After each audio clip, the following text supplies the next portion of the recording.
हम लोग इंग्लिश में ग्रामर देखेंगे और बेसिक देखेंगे, ठीक ना। आज हमें इंट्रोडक्शन जानी है इंग्लिश ग्रामर का, ठीक ना। तो उससे पहले एकदम इंग्लिश जो सीखेंगे हम लोग, हम बेसिक से सीखेंगे, ठीक ना। तो देखिए, जो आज हम आप लोगों को पढ़ाएंगे वो पढ़ाएंगे इंग्लिश, और पहचानने के लिए बताएंगे कि इसमें बताएंगे कि कौन सब्जेक्ट है, कौन एक्सक्लूसिव वर्ब है, कौन मेन वर्ब है, और कौन ऑब्जेक्ट है, ठीक ना। तो इस सब के बारे में आज हम लोग क्या करेंगे, जानेंगे, ठीक ना। और हम आपको क्या करेंगे, एकदम आसान भाषा में और सरल भाषा में आपको हम बताएंगे। चलिए, एक क्या करते हैं, इसे जानने से पहले एक हम छोटा सा सेंटेंस ले लेते हैं, ठीक ना। तो देखिए, यहाँ पर हम लिख देते हैं, राम इज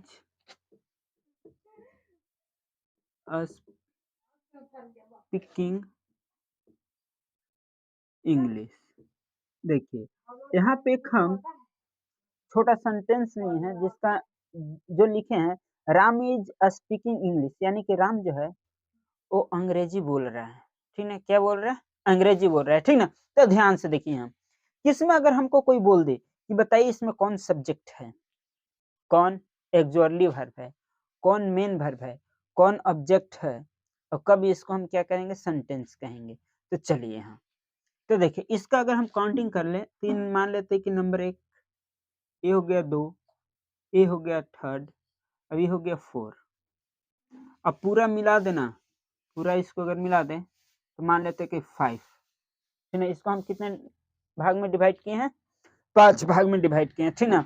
तो ध्यान यहाँ दीजिए कि पहले जो आता है बात सब्जेक्ट का, यानी कि सब्जेक्ट हम किसको कहेंगे, ठीक ना। तो यहाँ ध्यान दीजिएगा, यहाँ देखिए पहले हम लिख देते हैं, पहले नंबर 1 से चलते हैं, यहाँ से चलना स्टार्ट करते हैं। तो जो पहले बात आता है वो आता है सब्जेक्ट, यानी कि सब्जेक्ट हम लोग किसको कहेंगे, सब्जेक्ट हम लोग किसको कहेंगे। तो सुनिए, यानी कि हम लोग जिसके बारे में बात करते हैं ना, वही मेरा सब्जेक्ट होता है। अरे बात समझ में करे कि जिसके बारे में हम लोग जो बात करते हैं वही सब्जेक्ट, यानी कि इसको इंग्लिश में बोल सकते हैं अबाउट हुम वी टॉक, है ना। अबाउट हुम वी टॉक, यानी कि हम लोग जिसके बारे में बात करेंगे वही मेरा सब्जेक्ट होगा। तो इस तनी सेंटेंस को गौर से देखें, यहाँ लिखे कि Ram is speaking English, English जो है बोलने का कौन काम कर रहा है, तो राम कर रहा है। तो मेरा राम ही यहाँ पर क्या हो गया, सब्जेक्ट हो गया, ठीक ना। यहाँ पर देखिए, तो इसका डिफिनेशन अगर लिख दें एकदम छोटा सा, अबाउट हुम वी टॉक, यानी कि जिसके बारे में हम लोग बात करेंगे वही मेरा सब्जेक्ट होगा। तो सब्जेक्ट जो है या तो ये आपका नाउन हो सकता है, सब्जेक्ट जो यहाँ पे या तो आप क्या हो सकता है, या तो नाउन हो सकता है या तो परनाउन होगा। क्या होगा, ध्यान दीजिए, या तो नाउन होगा, सब्जेक्ट या तो नाउन होगा नहीं तो परनाउन होगा, ठीक ना। तो यहाँ देखिए नाउन क्या है, तो नाउन आप लोग जानते हैं कि नाउन इज नेमिंग वर्ड, ठीक ना। यानी कि दुनिया में जितने भी वस्तुएं हैं अगर उसका नाम है तो सब नाउन है।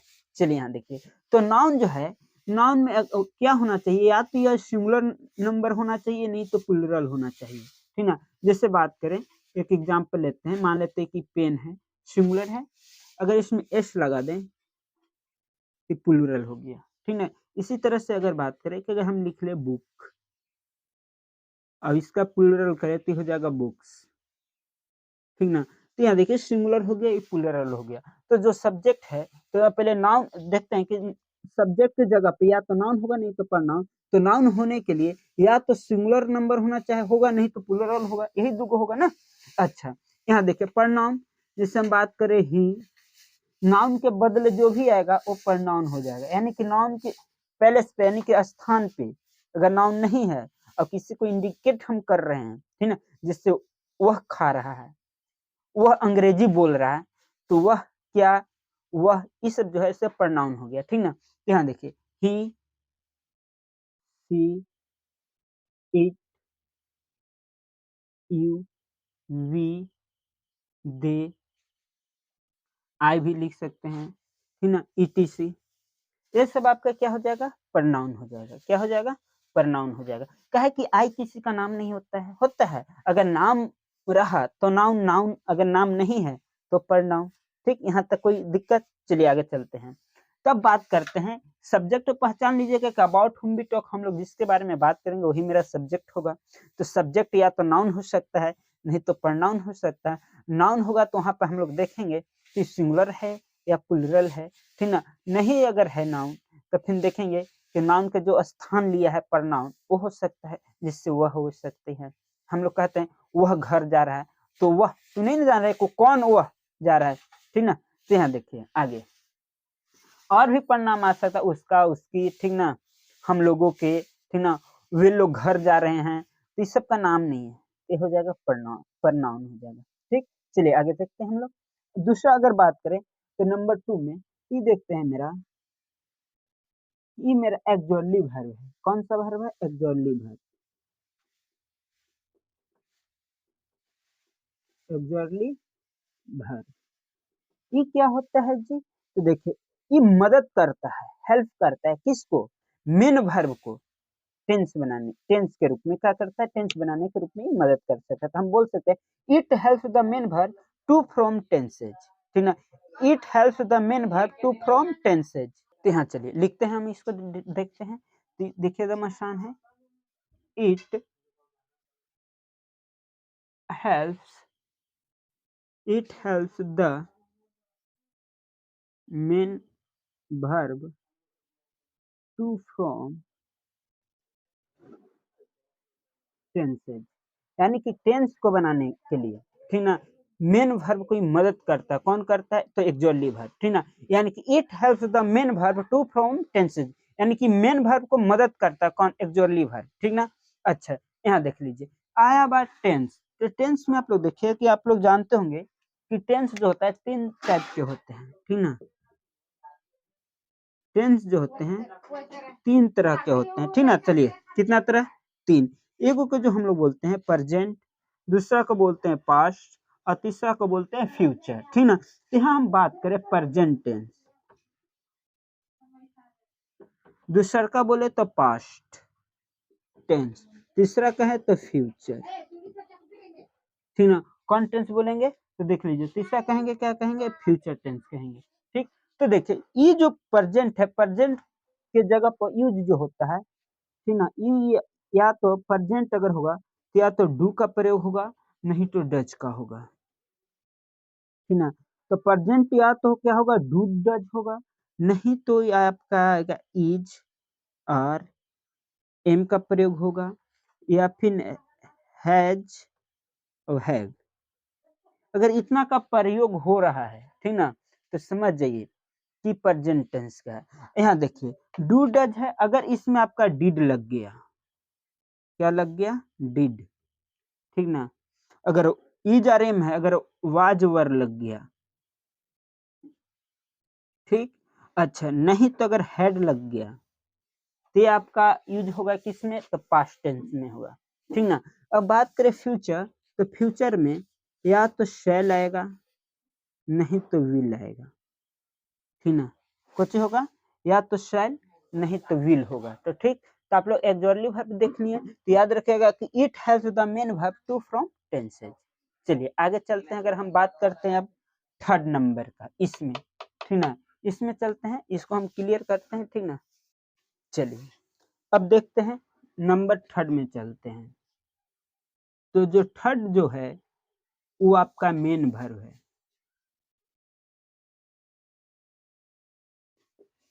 ठीक ना। मेन वर्ब है। मेन वर्ब किसको कहेंगे? इट शो एन एक्शन, ठीक ना। ये जो है एक्शन को दर्शाता है, किसको दर्शाता है? एक्शन को। जैसे हम बात करें मेन वर्ब कि जितना भी वर्ड मीनिंग है, अगर जिसके लास्ट में ना आ जाए, इसको एकदम पहचानने का आसान तरीका है, जितने भी वर्ड मीनिंग है उसके लास्ट में अगर ना आ जाए तो आप समझ जाइएगा कि वो क्या है? तो मेन वर्ब है। जैसे पढ़ना, लिखना, बोलना, हंसना, कूदना, भागना, रोना, दौड़ना, चोरी करना, डकैती करना, ठीक ना, यानी कि खाना खाना, पीना, तो ये सब जो है मेन वर्ब है, ठीक। तो एक्शन को दर्शाता है, तो इसको हम लोग लिख सकते हैं, यहाँ पर लिख सकते हैं इट शो, इट शो, ठीक ना, इट शो एन एक्शन, ठीक ना, इट शो एन एक्शन। अब यहाँ देखिए, जैसे एग्जाम्पल अगर बात करें तो to go, to eat, to run, ठीक ना, टू रीड, इटिक्स। ये सब जो है इसी तरह से और भी आते जाएंगे, तो ये आपका हो जाएगा, क्या हो जाएगा आपका, तो मेन वर्ब कहलाएगा। ठीक, कि इट शो एन एक्शन, यानी कि एक्शन को क्या करेगा, दर्शाता है। चलिए आगे देखते हैं। अच्छा यहाँ तनी समझिएगा कि जो मेन वर्ब के होते हैं ना, 5 फॉर्म होते हैं। कितने फॉर्म होता है, तो 5 फॉर्म होते हैं। तो ये 5 फॉर्मों को हम लोग भी क्या करेंगे, देखते हैं। तो यहाँ लिख देते हैं, इट हैज 5 फॉर्म, फॉर्म यानी कि वर्ब के कितने फॉर्म्स होते हैं, तो 5 गो फॉर्म्स होते हैं। चलिए देख लीजिए कौन कौन, V1, V2, V3, V4 और V5, यही 5 होते हैं। ठीक ना, एकदम ध्यान दीजिए, ठीक ना, एकदम सरल भाषा में है। ठीक लीजिए, देख लीजिए। अगर हम यहाँ लिख दिए कि अबाउट, ठीक ना, कुछ लिख दिए अबाउट, सॉरी अबाउट, तो ये V2 में ही हो जाएगा अबाउट, ठीक ना, कुछ हो जाएगा अबाउट। V3 भी हो जाएगा इसका अबाउट, हो जाएगा, क्या हो जाएगा, अबाउट। अब देखिए V4 में ING लगता है, ठीक ना, V4 में कुछ हमको लगाना है, ING लगाना है, तो समझिएगा यहाँ अबाउट जी। अब V5 में एस या फिर ES लगाया जाता है, ठीक ना, कुछ लगाया जाता है, तो एस और ES का किया जाता है, तो लगाया जाता है, ठीक ना। तो यहाँ देख लीजिए, ये हो जाएगा अबाउट, ठीक। अच्छा, एक हो गया ये कि अबाउट, अबाउट, अबाउट, अबाउजिंग, अबाउट, ठीक। अब अगर बात करें एक और दूसरा एग्जांपल लें, तो देखिए ये को लेते हैं गो, इसका होता है वेन, इसका V3 होता है गोल, V4 में होता है गोइंग, V5 में होता है गोज, ठीक, क्या होता है, गोज होता है, ठीक ना। यहाँ ध्यान दीजिएगा, ठीक। एक और एग्जांपल हम लेते हैं, ठीक ना, इसमें हम रख दिए कि cut, cut, cut, cutting, cuts.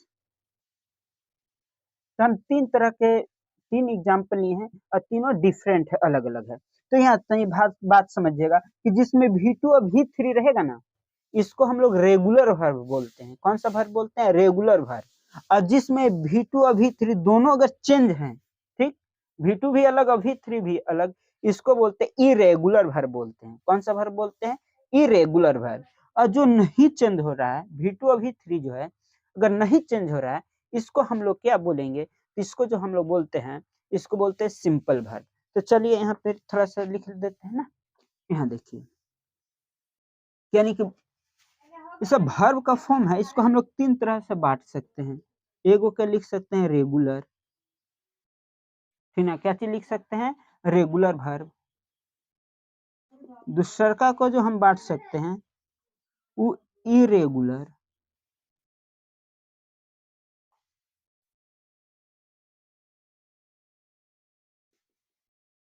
तीसरका जो है ये जो है सिंपल, सिंपल वर्ब, ठीक ना। ये कौन सा है, simple verb.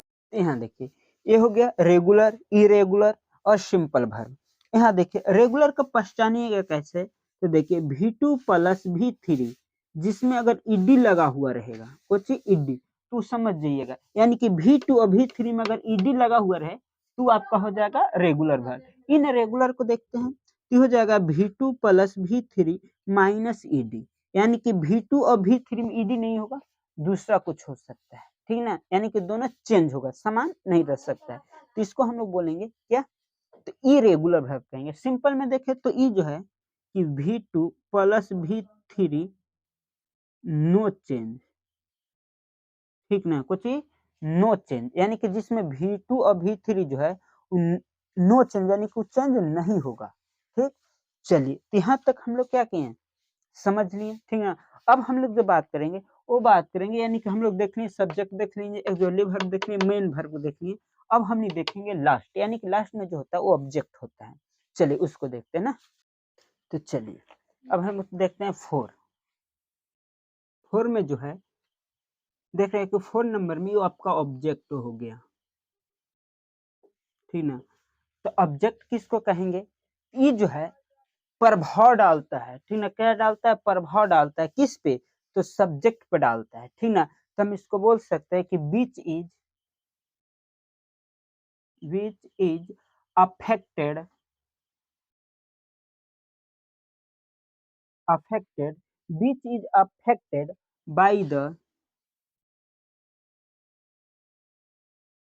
Main verb, sorry, by the हो जाएगा, क्या चीज हो जाएगा?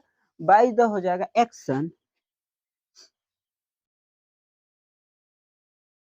ठीक ना। तो यहाँ लिखे कि which is affected by the action of subject, ठीक ना। तो अफेक्टेड मैंने होता प्रभाव, प्रभाव डालना। तो ये जो है ऑब्जेक्ट जो है मेन वर्ब पर एक्शन करते हुए जो है प्रभाव डालता है, ठीक ना। यानी कि यहाँ देख लीजिए कि Ram is speaking English, English जो है राम बोल रहा है, कि सब्जेक्ट तो यहाँ जो, यानी कि राम जो है क्या चीज बोलने का काम कर रहा है? तो इंग्लिश बोलने का काम कर रहा है, ठीक ना। क्या बोलने का काम कर रहा है? इंग्लिश। तो यहाँ लिखेगा which is affected by the action of subject, ठीक। अच्छा यहाँ देख लीजिए थोड़ा कि सब्जेक्ट जो है, सब्जेक्ट जो है या तो सब्जेक्ट नाउन होगा या तो ये भी प्रनाउन होगा, या तो नाउन होगा नहीं तो क्या होगा? प्रनाउन होगा। तो यहाँ तनिक समझिएगा कि सब्जेक्ट अगर मान लेते हैं, अभी इधर लिख देते हैं ऑब्जेक्ट। अब यहाँ देखिए अगर सब्जेक्ट, इधर ऑब्जेक्ट, तो अगर देखिए यहाँ अगर सब्जेक्ट मेरा कुछ ये ही है, मान लेते हैं ही है, सी है, इट है, क्या है? इट है, आई है, वी है, यू है, दे है। तो ऑब्जेक्ट क्या हो जाएगा? तो देखिए यहाँ ही का जो है ऑब्जेक्ट चेंज हो जाएगा, ये हिम हो जाएगा। क्या हो जाएगा? हिम। सी का हर हो जाएगा। क्या हो जाएगा? इट का इट ही रहेगा, ठीक। आई के मी हो जाएगा, वी के अस हो जाएगा, ठीक ना। वी का अस हो गया, यू का यूए रहेगा, ये इसमें कोई चेंज नहीं होगा, ठीक ना। दे का देम हो जाएगा। क्या हो जाएगा? देम। यहाँ देखिए हिम का अगर बात करें तो हिम हो जाएगा उसको, हर का भी करे तो ये भी हो जाएगा उसको, इट का तो इसको, मी का तो मुझको, अस के तो हम लोगों का, कुछ हो जाएगा तो कैसे हो जाएगा? हम लोगों के हो जाएगा, हम लोगों के, ठीक ना। यू, यू का यूए रहेगा, ठीक ना। तो यू हो जाएगा यानी कि आपको, देम यानी कि उन लोगों के, उन लोगों के, ठीक। अगर सब्जेक्ट क्या है? अगर ही, तो बदल जाएगा ऑब्जेक्ट में हिम, ठीक। उसी तरह से सी, हर, इट, फिर है कुछ आई का मी में चेंज हो जाएगा, वी, वी का अश हो जाएगा, यू तो यू का यूए रहेगा, और दे का क्या हो जाएगा? देम हो जाएगा, ठीक। चलिए तो ये चारों कंप्लीट हो गया। अब ये चारों से अगर जो बनेगा वो मेरा एक सेंटेंस बनता है। क्या बनता है? एक सेंटेंस बनेगा। क्या बनेगा? सेंटेंस। चलिए अब हम सेंटेंस को देखते हैं ना। चलिए आगे देखिए, अब जो हम लोग बात करेंगे, ठीक ना, जो अब हम लोग बात करेंगे, तो अब हम लोग बात करेंगे सेंटेंस की।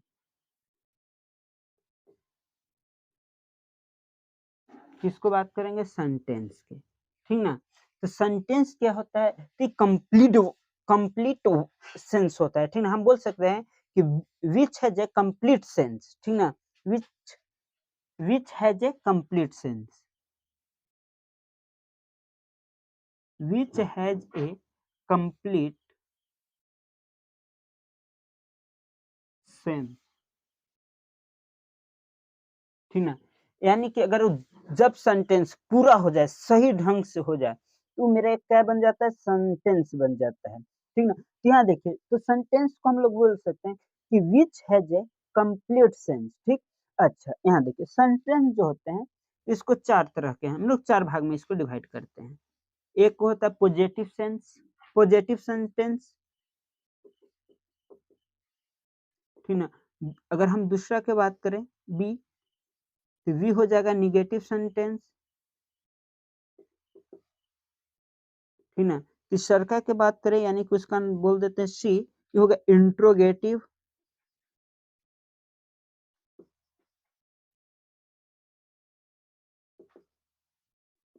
और चौथा जो हो गया डी, वो हो गया intro plus negative,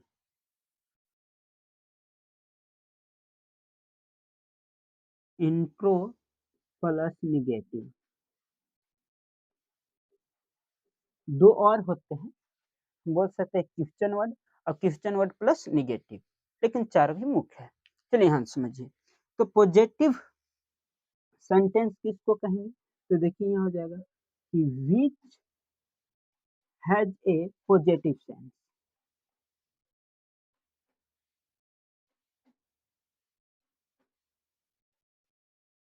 which has A positive sense, ठीक ना। तो अतः यहाँ देखिए, जिसमें अगर नॉट नहीं है, निगेटिव निगेटिव अगर नहीं है, तो पॉजिटिव सेंस हो जाएगा। जैसे हम अगर बात करें एग्जांपल में, इसी को ले लेते हैं, तो देखिए राम इज स्पीकिंग इंग्लिश, ये क्या है, तो ये आपका पॉजिटिव सेंस है, ठीक ना, यानी कि पॉजिटिव सेंटेंस है। तो ठीक, इसको एग्जांपल में आप लिख सकते हैं, ठीक ना, कि Ram is speaking English, Ram जो है अंग्रेजी बोल रहा है। चलिए, तो निगेटिव सेंटेंस किसको कहेंगे, तो देखिए ये हो जाएगा विच has A negative sense, which has A negative sense,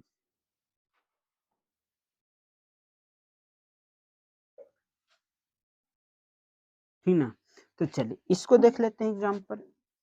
तो मान लेते हैं कि यहाँ लिखे हैं, तो ये हो जाएगा राम इज, यहाँ पे नॉट लगा देना है, नॉट स्पीकिंग इंग्लिश। चलिए अब बात करते हैं इंट्रोगेटिव, ठीक ना। तो ये जो है, आप इससे क्वेश्चन को क्या कर सकते हैं, आस्क कर सकते हैं, यानी कि पूछ सकते हैं, ठीक। तो चलिए इसको देखते हैं हम लोग ना, तो इसको हम लोग लिख सकते हैं which has an interrogative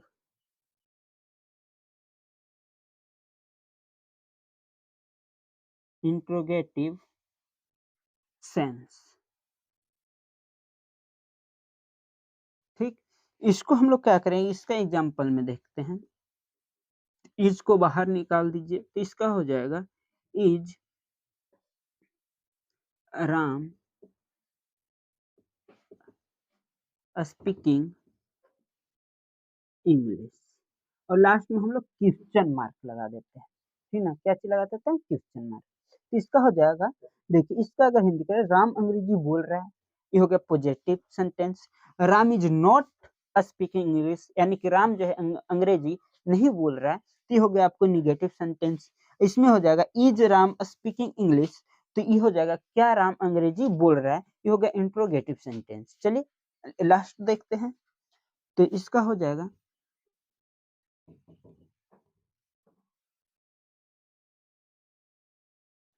which has an intro negative